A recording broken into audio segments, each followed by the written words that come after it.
Здравствуйте, смотрите в сегодняшнем выпуске.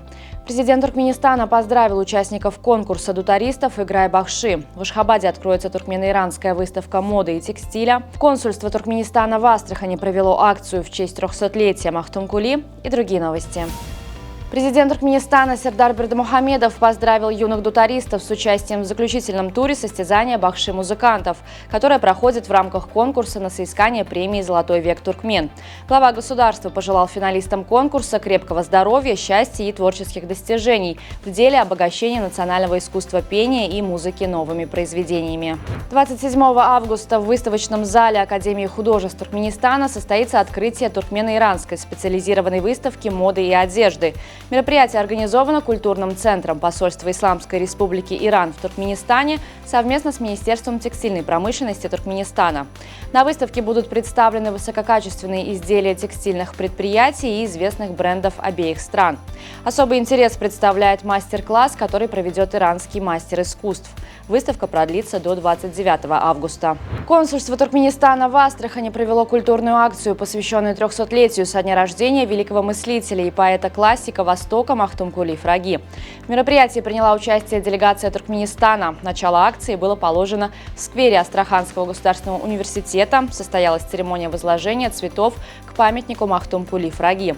После этого мероприятие продолжилось выступлением творческого коллектива под руководством народного артиста Туркменистана Таджана Бердыева, исполнившего песни на стихи Махтумкули. Замминистра иностранных дел Туркменистана Мяхри Шимова провела встречу с новым послом США в Туркменистане Элизабет Рут.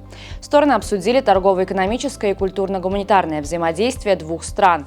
Была отмечена позитивная динамика развития двусторонних отношений между Туркменистаном и США на принципах взаимного уважения и доверия.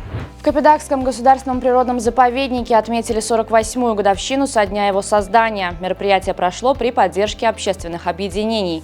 В ходе краткого совещания были представлены основные направления работы заповедника, в котором недавно появилась новая лесоводческая опытно-экспериментальная площадка на территории Гермапского участка Бахча. 17 лучшим работникам заповедника от организаторов были вручены ценные подарки. В узбекском Нукусе появилась юрта, которая удостоилась места в книге рекордов Гиннесса. Это сооружение, расположенное в комплексе Ок-Куш, признано крупнейшей неразборной юртой в мире с диаметром 40,5 метров и высотой 22 метра.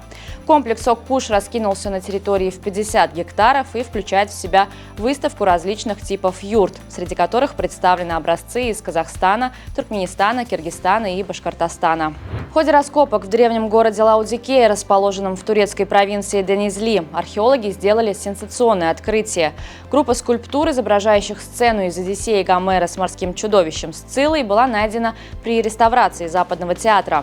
Особую ценность находки придает хорошо сохранившаяся оригинальная краска на скульптурах, что является редкостью для артефактов такого возраста.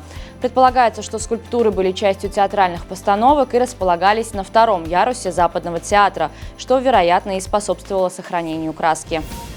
Футболисты сборной Туркменистана до 17 лет одержали победу над сверстниками из Киргизстана со счетом 2-0 в матче за 5-е место на чемпионате Центральноазиатской ассоциации футбола в Душанбе. Голы забили Какамурат Бабаев с пенальти на 17-й минуте и Мухаммед Али Насыров на 49-й минуте. Эта победа позволила туркменской команде завершить свое дебютное выступление на турнире КАФА Ю-17 на 5-й позиции. Турнир КАФА Ю-17 стал важным этапом подготовки юношеской сборной Туркменистана к предстоящему отборочному раунду Кубка Азии 2025 года. Федерация хоккея Туркменистана планирует организовать совместные учебно-тренировочные сборы национальной сборной с рижскими клубами в рамках подготовки к международным турнирам. Совместные сборы станут ключевым этапом подготовки туркменских хоккеистов к 9-м зимним азиатским играм, которые пройдут с 7 по 14 февраля 2025 года в китайском Харбине, и чемпионату мира 3-го дивизиона группы А, который пройдет в Стамбуле с 21 по 27 апреля следующего года. 26 октября туркменский футбольный клуб «Аркадак» проведет свой первый в истории матч в Лиге вызова АФК. Дебютная игра состоится в Кувейте против мальдивской команды «Мазия» в рамках первого тура группового этапа турнира. Подопечные главного тренера Владимира Байрамова по итогам жеребьевки попали в группу «Б», где их соперниками также стали футбольные клубы «Абдешата» и «Аль-Араби». На сегодня это все. Со всеми новостями вы можете познакомиться на сайте turkmenportal.ru. turkmenportal.com и на наших официальных страницах в социальных сетях. Всего вам доброго и помните, что Туркменпортал – ваш самый надежный источник новостей.